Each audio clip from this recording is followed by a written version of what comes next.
नमस्कार दोस्तों, स्वागत है आपका आपके अपने YouTube चैनल पर। हमारा जो चैप्टर चल रहा था जीन पियाजे का संज्ञानात्मक विकास, लास्ट वीडियो में मैंने जीन पियाजे ने जो बाल विकास की जो भी टर्म्स दी थी, लाइक यहाँ पर मैंने आपको बताया था कि एसिमिलेशन क्या होता है, इक्विलिब्रियम क्या होता है, ठीक है, अकोमोडेशन क्या होता है, कंजर्वेशन क्या होता है। मैंने वो सारी टर्म्स आपको वहाँ पर बताई थी और मैंने आपको इसकी 4 स्टेजेस भी बताई थी। आज हम उन 4 स्टेजेस को डिटेल से पढ़ेंगे कि हर एक स्टेज में होता क्या है। तो देखिए, इन्होंने जो है वो 4 अवस्थाएं दी हैं या फिर 4 स्टेजेस हैं इसकी जीन पियाजे के संज्ञानात्मक विकास में। जो बालक का जो विकास में जो उन्होंने अवस्थाएं दी हैं, उन्होंने वो 4 अवस्थाएं दी हैं। जो फर्स्ट अवस्था है उसका नाम है, पहली जो अवस्था है उसका नाम है संवेदी पेशीय अवस्था। संवेदी पेशीय अवस्था, संवेदी पेशीय अवस्था या फिर इंग्लिश में हम इसको बोलेंगे सेंसोरी। कई जगह पर आई है, कई जगह पर वाई है, आप अपनी मर्जी से कर लेना। Sensory motor period, sensory motor period ये जो होती है, ये जन्म से लेकर 2 वर्ष तक का जो बच्चा होता है ये उसकी अवस्था होती है, ठीक है। तो 0 से लेकर 2 वर्ष तक की ये अवस्था होती है, इसको क्या कहते हैं? संवेदी पेशीय अवस्था, इंग्लिश में बोलते हैं सेंसोरी मोटर पीरियड। अब देखिए, इसके अनदर नेम है, क्योंकि एग्जाम में लगभग वहां से भी क्वेश्चन उठ जाता है। कई बार ऐसे नाम दे दिए जाएंगे और पूछ लिया जाएगा कि संवेदी पेशीय अवस्था का दूसरा नाम क्या है। तो देखिए, जो संवेदी पेशीय अवस्था है इसको गत्यात्मक अवस्था भी कहा जाता है, गत्यात्मक अवस्था। और इसको इंद्रिय जनित अवस्था, इंद्रिय जनित या फिर इंद्रिय गामक अवस्था, ठीक है, इंद्रिय गामक अवस्था। अब देखिए, क्योंकि जो बच्चा होता है, अब आप खुद भी जानते हैं, आपके घर में भी 2 साल तक का कोई बच्चा होगा तो आपको पता है कि वो अपने जो है वो इंद्रियों के माध्यम से ही सीखता है।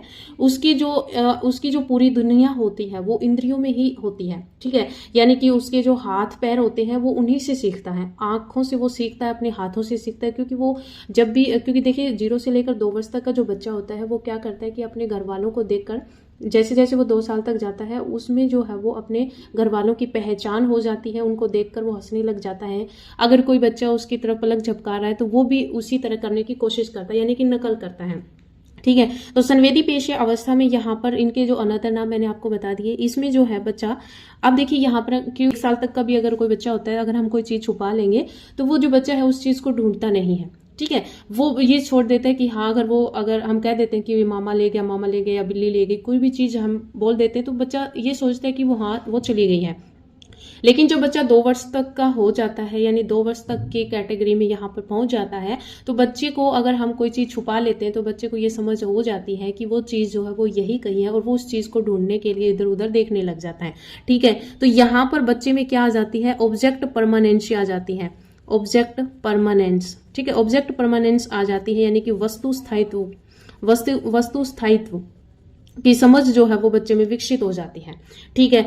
यहाँ पर बच्चे में जो है वो गोल डायरेक्टेड बिहेवियर होता है, यानी किसी चीज को देखकर आगे बढ़ना, गोल डायरेक्टेड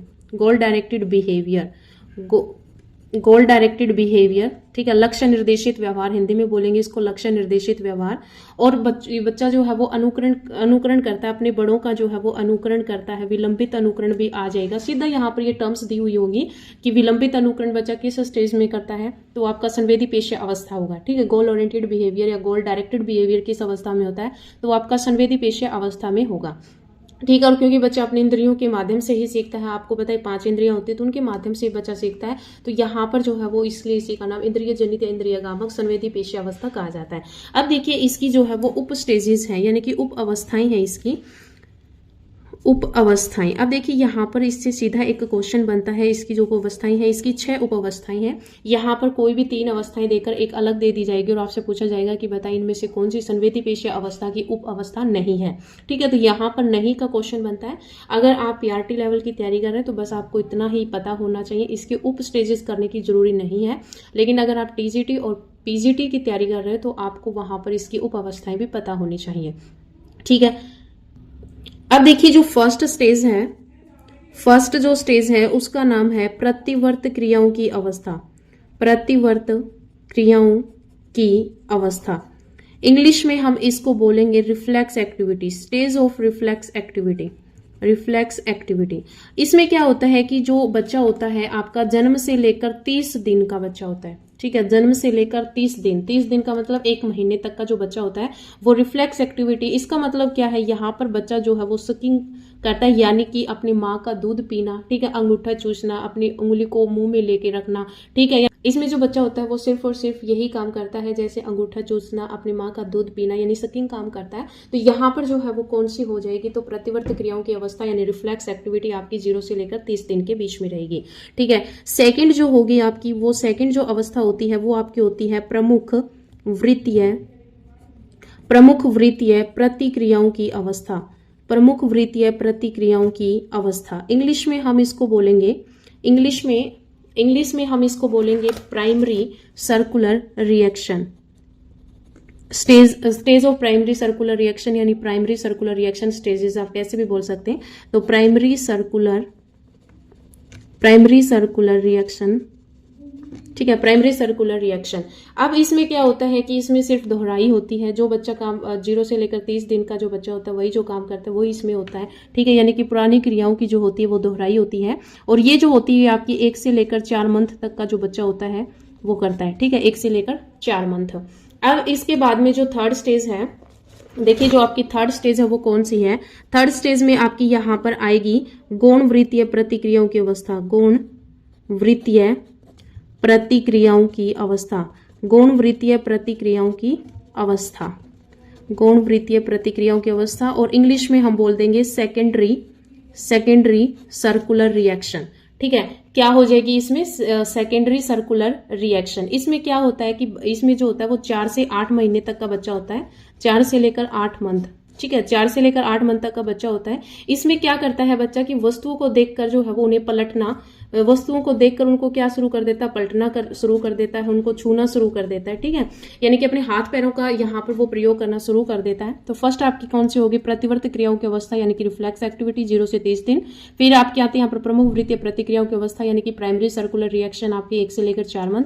फिर गौण वृत्तीय प्रतिक्रियाओं की अवस्था यानी कि सेकेंडरी सर्कुलर रिएक्शन आपका 4 से 8 मंथ। इसमें बच्चा जो है वो चीजों को पलटना छूना शुरू कर देता है, ठीक है। इसके बाद आपकी जो फोर्थ स्टेज है वो देखिए, जो आपकी फोर्थ स्टेज जो होगी वो आपकी रहेगी यहाँ पर गौण सकीमेटा समन्वय की अवस्था, गौण सकीमेटा समन्वय की अवस्था। इंग्लिश में हम इसको बोलेंगे कोऑर्डिनेशन ऑफ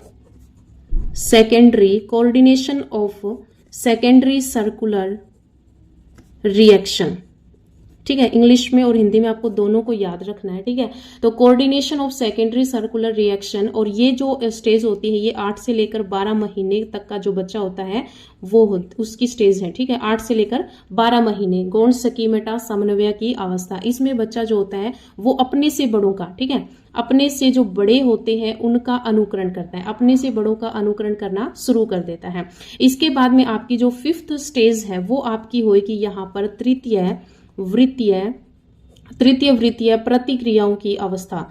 तो तृतीय वृत्तीय प्रतिक्रियाओं की अवस्था, इसको इंग्लिश में बोलते हैं प्रतिक्रियाओं की अवस्था, ठीक है, पूरा देख लेना। अब देखिए यहाँ पर इसको इंग्लिश में बोलते हैं टर्टेरी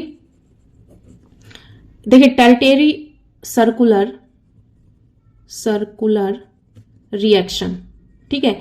ये होती है आपकी 12 से लेकर 18 महीने। कब से कब होती है, ये होती है आपकी 12 से लेकर 18 महीने। इसमें बच्चे में कोई चीज को जानने की उत्सुकता बढ़ती है, ठीक है, क्या होता है बच्चे में कुछ जानने की उत्सुकता बढ़ती है, ठीक है, उत्सुकता बढ़ती है। इसके बाद आपके पास जो 6th स्टेज है, 6th स्टेज का नाम है आपका यहाँ पर मानसिक संयोग की अवस्था, मानसिक संयोग की अवस्था। इंग्लिश में हम इनको बोलते हैं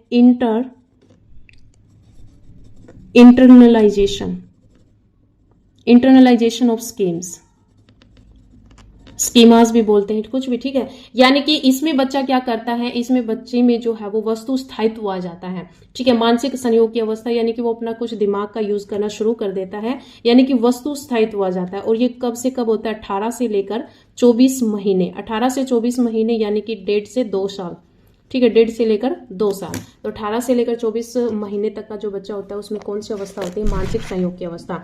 तो 3 आपकी होगी रिफ्लेक्स एक्टिविटी, आपको याद रखनी reflex activity, primary circular reaction, secondary circular reaction, फिर coordination of secondary circular reaction, फिर टेरिटरी सर्कुलर रिएक्शन, और फिर आ जाएगा आपका यहाँ पर इंटरनलाइजेशन ऑफ स्कीमास। ठीक है, मानसिक संयोग की अवस्था। ठीक है, तो ये थी आपकी जो फर्स्ट स्टेज है जीन पियाजे का, जो संज्ञानात्मक विकास में जो फर्स्ट स्टेज है संवेदी पेशीय अवस्था, उसकी फर्स्ट स्टेज की 6 आपकी उप अवस्थाएं थी, वो हमने आज यहाँ पर की। और यहाँ से सीधा एक क्वेश्चन आ जाता है, यहाँ पर जो मैंने आपको बताया कि सीधा एक क्वेश्चन आ जाएगा कि ऑब्जेक्ट परमानेंसी जो है वो कौन सी अवस्था में होता है। तो ऑब्जेक्ट परमानेंस जो आपकी पहली अवस्था होती है संवेदी पेशीय अवस्था, उसी में ही बच्चा जो है वो वस्तु स्थायित्व का जो गुण होता है वो बच्चे में आ जाता है। गोल डायरेक्टेड बिहेवियर, सीधी ये टर्म्स भी यूज हुई है क्वेश्चंस में, और सीधा भी ये क्वेश्चन आया हुआ है कि बच्चा गोल डायरेक्टेड बिहेवियर किस स्टेज में करता है, तो संवेदी पेशीय अवस्था में करता है। बड़ों का अनुकरण करता है संवेदी पेशीय अवस्था में, और इसकी ये 6 उप स्टेजेस थे। ठीक है, तो आज के इस वीडियो में हम फर्स्ट स्टेज ही करेंगे क्योंकि ज़्यादा लंबी वीडियो बन गई है। तो आज की इस वीडियो में इतना ही। धन्यवाद।